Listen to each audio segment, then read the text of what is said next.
Doubles and coffee. You know, my mother always said, me, people don't want you in their place, don't go.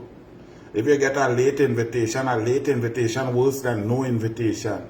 So stay in your zone, stay in your house, stay by people who want you. Penelope, Beckles and the PNM, really and truly. What is the stunt?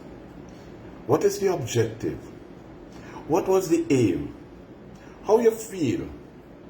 Penelope Beckles, as the Honorable Prime Minister said, the USA is a free country, you can do what you want and all of that. That's all very well and good. But Trinidad and Tobago is a serious country. You are purported to lead people, citizens of Trinidad and Tobago. They may be misguided and they may support the PNM for whatever reason, but that's their right. They are free to choose to support the PNM no matter how ludicrous I might think it is. No matter how illogical. So Penelope Beckles, you are representing human beings, citizens of the Republic of Trinidad and Tobago. And you are walking around New York pretending that you're invited to the UN to do something. Answer these questions, Samina. One, what other leaders of the opposition of any nation in the country, in the world, out of the 207 odd sovereign nations, was invited to the UN? Was there leaders of the opposition meeting to discuss policy? I see you take a few picture and thing. Where you take them picture? Because I noticed you didn't have no string on your neck. You know what a string on your neck? That you call an accreditation. Show us your accreditation now as Penelope Beckles, leader of the opposition, member of parliament for Arima, invited to the meeting and of the UN and so on with your picture and thing. And you like to take pictures. Show me that now. Give me a little agenda, who you met with, where you met, what were the issues discussed, who you were representing, who you consulted with to go and give your position on whatever issue and meeting you had without accreditation. Help me now. And then Penelope Beckles, when you can't answer, ask yourself, what kind of game you playing?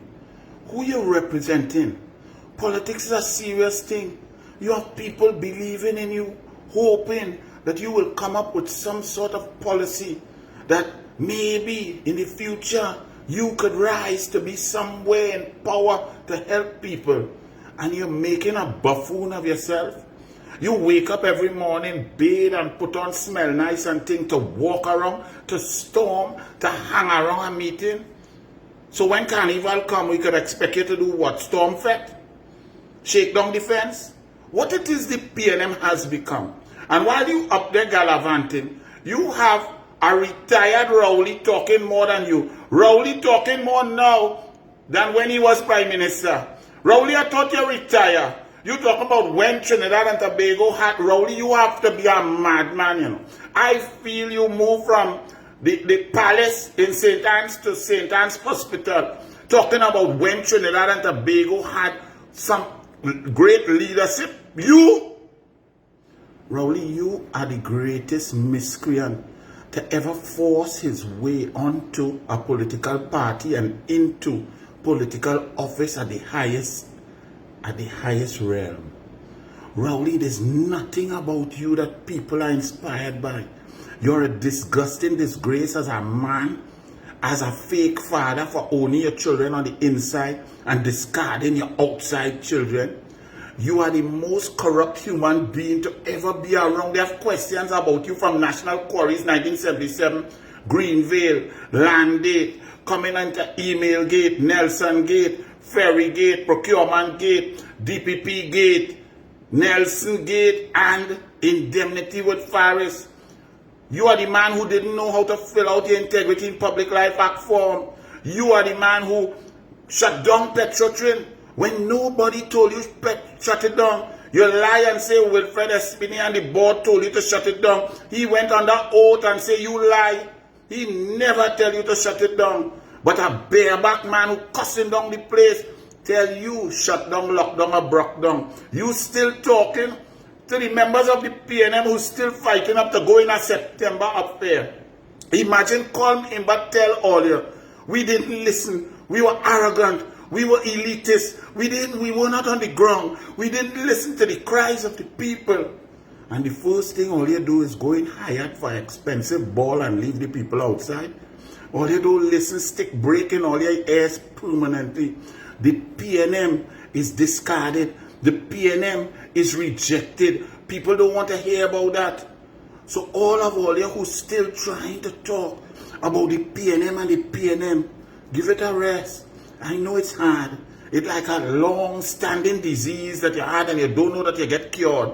You're still waiting to take your medicine and your vitamin and drink your water to flush out your system. PNM is gone. PNM is dead. PNM will not return. Right now the country looking for our next party to put into opposition, to keep the government in check, to ask good questions, to make good laws.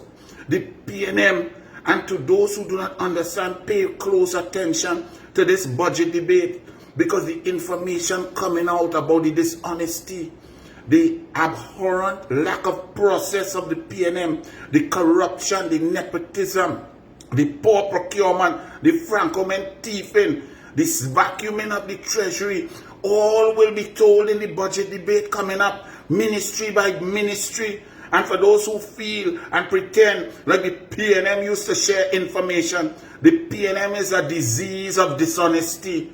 So Penelope Beckles, do me a favor. Show me your accreditation. Show me your meetings. Show me some piece of paper that you went and who was on the agenda, who else was invited. Show a little minutes of your meeting. Show me how many other leaders of the opposition in the world were invited. Because that means that here in a penny, we down here so stupid that other countries who normally meet with government to government because they would like to get things done as quickly as possible, because you know, public policy and so on is bureaucratic, there's red tape and it takes time. So normally governments like to meet with governments, prime ministers with prime ministers, presidents with presidents, kings with leaders, so that they could make decisions, sign MOUs and move forward.